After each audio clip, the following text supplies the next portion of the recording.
Have you ever really stopped to think about the invisible engine that powers, well, pretty much everything around us? From the gas in your car to the plastic in your phone, it's all driven by one single powerful family of molecules. Today, we're going to get to know the alkanes, our world's unseen engine. So let's just start with a quick question. Think about the gasoline that gets you around, the natural gas that might have cooked your last meal, and even something as simple as the wax in a birthday candle. I mean, on the surface, they seem like totally different things, right? But believe it or not, they share a deep, powerful, hidden connection. And the answer is, they all belong to the exact same chemical family.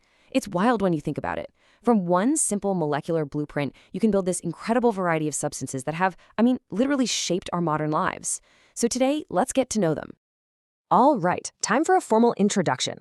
Let's dive right in and meet the alkane family. So what exactly is an alkane? Well, the official definition is a saturated hydrocarbon. Let's break that down real quick. Hydrocarbon, that's easy enough, right? It's made of only hydrogen and carbon atoms. But that word saturated, that's the key. Think of it like a sponge that's completely soaked and just can't hold another drop of water. In an alkane, every single carbon atom has made the maximum number of connections it possibly can. No room for anything else. And it does this with only single bonds, which are these incredibly strong, stable connections. Honestly, the best way to picture them is like the original Lego bricks of the chemical world. You know, the simple, reliable 2x4 bricks. They're super strong, they're predictable, and they're the basic foundation you use to build everything else, whether it's a simple little wall or a giant, complex spaceship. And just like any family, the alkanes have a set of rules they all live by.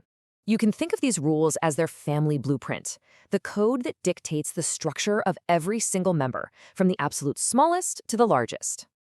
And here it is, that family blueprint, CN H2N+2.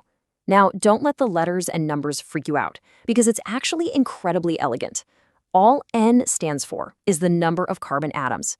You just plug in that number, and the formula tells you exactly how many hydrogen atoms you'll have. It's this beautiful, predictable pattern. It's what chemists call a homologous series, which is really just a fancy way of saying it's a family of compounds that are all built the same way and act in similar ways. This table really brings that formula to life. Look at the first four members of the family. I bet you've heard these names before. You've got methane with 1 carbon, and boom, 4 hydrogens. Ethane has 2 carbons, so it has 6 hydrogens. Propane, 3 carbons, 8 hydrogens. You see the pattern? Every time you go up one step in the family, you just add 1 more carbon and 2 more hydrogens. It's that simple. So these basic rules give alkanes their core personality. Because every carbon atom always forms 4 single bonds, they naturally arrange themselves in this 3D tetrahedral shape, kind of like a little pyramid. This structure is just incredibly strong and stable, which is why alkanes are the backbone for so many different materials. And they're versatile. They can link up in nice, straight chains, or they can form all sorts of complex, branched structures. Okay, so we know the rules, we've seen the blueprint, but how does that translate into their personality? What are the key family traits that really define what an alkane is? Well, physically, they're pretty low-key. They're usually colorless, they don't have a smell, and they absolutely refuse to mix with water, which, by the way, is the simple reason why oil and water don't mix. But here's a really crucial trait, their boiling points. The smallest alkanes, like methane and propane, have super low boiling points. That's why their gas is at room temperature. But as you make that carbon chain longer and longer, the boiling point goes up. So they become liquids, like gasoline, and if you make the chain long enough, they become waxy solids, just like a candle.